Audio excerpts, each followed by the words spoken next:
Circulated condition, that means worn, with loss of detail. They are worth exactly their face value, 50 cents. I'm sorry to say, but the bank won't even give you a premium for them. They are so common that you can still get them from teller trays today. In uncirculated condition, meaning a coin that never entered commerce and has its original luster, the value goes up a bit. A standard uncirculated 1974 or 1974 D might be worth $1 to $3, primarily to fill a collection album. Now, for the 1974 S-proof coin. Its value is all about its condition and presentation. A proof coin that has been haphazardly removed from its case and has fingerprints or scratches is worth much less. But a pristine 1974 S-proof in its original packaging can be worth $5 to $80. It's a beautiful coin. But again, it was made for collectors, so there are plenty out there. Okay, this is what you've been waiting for. We've talked about the 99.9%. Now let's talk about the 0.1%. The errors and varieties that make coin hunting so thrilling. This is the big one. A double die occurs when the hub, the master tool that creates the coin stamping dies, impresses the design onto the die more than once, but slightly out of alignment. This doubling is then transferred to every coin struck by that faulty die. For the 1974 D, look very closely at the motto, "In God We Trust," and the date, 1974. On a normal coin, the letters and numbers are sharp and singular. On the DDO variety, you will see clear doubling, most noticeable on the letters G, O, and D in God, and the numbers 9 and 4 in the date. It looks like a shadow or a ghost image. This is a recognized and valuable variety. Depending on the strength of the doubling and the coin's condition, a 1974 DDDO in uncirculated grades can be worth $200 to over $500. His is a true monster. Remember how I said all proof coins were made in San Francisco and have an S mint mark?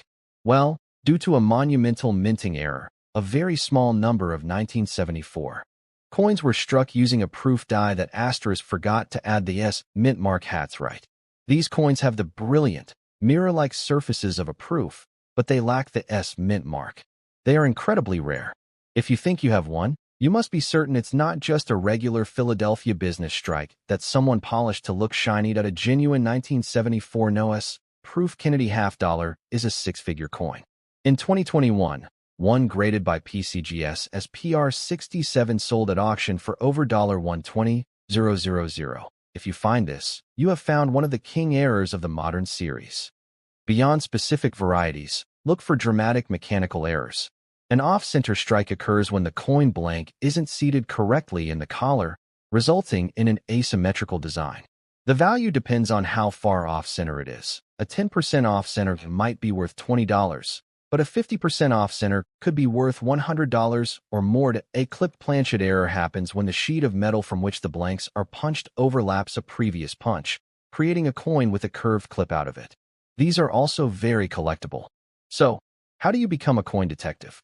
First, you need a good magnifying glass or a jeweler's loupe, at least 5x to 10x power. Look closely at that mint mark area and the lettering. Second, understand grading. Circulated means worn. Uncirculated, or mint state, means nowhere. For valuable coins, especially the DDO, getting it professionally graded by a service like PCGS or NGC is the best way to confirm its authenticity and maximize its value. And finally, be realistic but hopeful. You are not likely to find the NOS proof, but you absolutely could find a 1974 D double die in an old roll or collection. That's a very attainable goal. So, the 1974 Kennedy half dollar teaches us a great numismatic lesson. Even the most common, mass-produced modern coin can have incredible secrets hiding in plain sight. It's a coin of two tails, one of sheer abundance, and the other of rare and exciting anomalies. The history of the Kennedy half dollar is not just a story about a coin. It's a story about a nation's grief, a swift and unprecedented political response, and a lasting numismatic legacy that continues to this day. The catalyst for the coin was the assassination of President John F. Kennedy in Dallas, Texas, on November 22, 1963. The event plunged the United States into a state of collective shock and mourning. Almost immediately, There was a public and political desire to create a lasting, dignified memorial for the fallen president. Within days of the assassination, several ideas were proposed. Among the most prominent was a suggestion from Chief Engraver of the United States Mint, Eva Adams, to her good friend, Congressman Henry B. Gonzalez of Texas. Representative Gonzalez, in turn, proposed a bill to create a John F. Kennedy memorial coin. The idea quickly gained traction. Presidential approval ***. President Lyndon B. Johnson, who had succeeded Kennedy, gave his immediate and full support to the project. He saw it as a unifying act for a grieving country. The designers ***. The task of designing the coin fell to Chief Engraver Gilroy Roberts for the obverse portrait of Kennedy and Assistant Engraver Frank Gasparo for the reverse. The source image ***. Roberts based his portrait on a medal he had previously created for the Kennedy inaugural ceremony. The family, particularly Jacqueline Kennedy, was consulted. Her only request was that the portrait be youthful and attractive, and she suggested the use of Kennedy's profile from the inaugural medal. The reverse design ***. Frank Gasparo's initial design for the reverse was a phoenix rising from flames, symbolizing rebirth. This was quickly rejected in favor of a more distinctly American symbol, the Presidential Coat of Arms, featuring the heraldic eagle, with a shield, holding an olive branch and arrows. This design was already familiar to the public from the reverse of the current silver dollar, and later the Eisenhower dollar. Rushed approval ***. The usual, lengthy process of advisory committee reviews was bypassed. The designs were approved by Congress and President Johnson in record time. The authorizing legislation was passed on December 30, 1963. The first Kennedy half-dollars were struck in January 1964 at the Philadelphia Mint. The public anticipation was immense. When the coins were released on March 24, 1964, long lines formed at banks across the country. People didn't want to spend them. They wanted to save them as a keepsake. Crucially, the 1964 Kennedy half-dollar was minted in 90% silver. This made it one of the last circulating silver coins produced in the United States. However, this created a major problem. The Coinage Act of 1965 was a direct response to a nationwide coin shortage, largely driven by the hoarding of silver coins as the price of silver rose. People were pulling silver coins, especially the new, sentimental Kennedy halves, out of circulation. To stop the hoarding and solve the shortage, the U.S. Mint changed the composition of the dime, quarter, and half-dollar. 1965-1970 ***. The Kennedy half-dollar was minted in a clad composition, but with a unique twist. It had 40% silver, an outer layer of 80% silver and 20% copper bonded to a core of 21% silver and 79% copper. These 40% silver halves were minted for circulation from 1965 through 1970. From 1965 to 1967, mint marks were omitted from all U.S. coins to discourage collectors from hoarding them by mint. In 1971, the circulating composition of the Kennedy half-dollar changed for the final time to the copper-nickel clad composition we know today. Pure copper core with outer layers of 75% copper and 25% nickel. This completely removed its intrinsic silver value. The 1974 coin, the subject of our video script, sits squarely in this modern clad era. With massive mintages from Philadelphia and Denver, over 478 million coins combined, it was a purely circulating workhorse. However, its common nature is precisely what makes its rare errors, like the 1974 D-double die obverse and the legendary 1974 no-S proof, so exciting to find. The Kennedy half-dollar remains in production today, though it rarely circulates.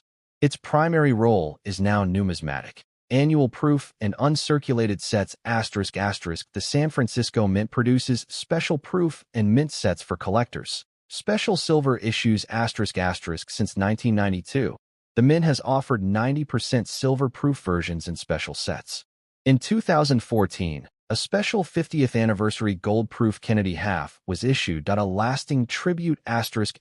Despite its diminished role in commerce, the Kennedy half-dollar endures as one of the most collected and recognized coins in America. It is a direct, tangible link to a pivotal moment in 20th century history, A small piece of metal that carries the weight of a nation's memory. We're tackling the most critical concept in all of numismatics. Condition.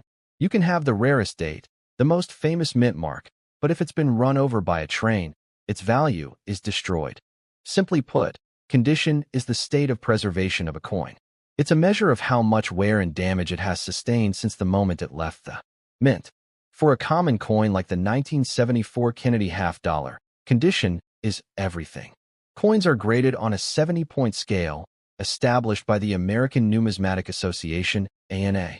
Think of 1 as a coin you can barely identify, and 70 as absolute perfection. Let's break down the key levels you need to know, using our 1974 Kennedy half-dollar as an example. This is where the magic happens. An uncirculated coin, also called mint state, MS, is one that was never released into commerce. It has 0 wear. But that doesn't mean all uncirculated coins are the same. They are graded MS 60 through MS 70 based on their luster, contact marks, and eye appeal. No wear, but it may be dull, streaky, or have heavy bag marks, scratches and nicks from contact with other coins in a mint bag. A nice coin. Attractive luster, but with noticeable contact marks. This is the grade every collector wants. A spectacular coin with brilliant luster, minimal contact marks, and fantastic eye appeal. For a common coin like the 1974, finding one in this condition requires careful searching. Essentially perfect for a business strike coin. Few, if any, marks under 5x magnification.